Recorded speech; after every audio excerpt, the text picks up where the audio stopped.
اللہ تعالی کی تسبیح کرتی ہے. یعنی تسبیح تو 24 گھنٹہ ہر مخلوق کرتی ہے، لیکن اس وقت میں خاص ذکر کرتی ہے. یہ مطلب ہے اس کا. ویسے تو ہر چیز 24 گھنٹہ اللہ کی تسبیح بیان کرتی ہے، لیکن فقہاء علماء نے لکھا ہے کہ یہ زوال کے بعد جو ہے خاص چیزیں، یعنی خاص ذکر ہوتا ہے اللہ جل جلالہ عما نوالہ کا. تو حضور صلی اللہ علیہ وسلم نے یہ آیت پڑھی، یتفیأ ظلالہ عن الیمین والشمائل سجدا للہ وہم داخرون.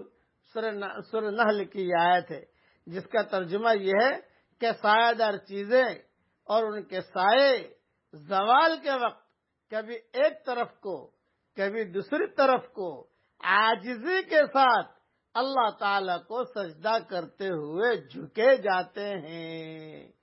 کتنی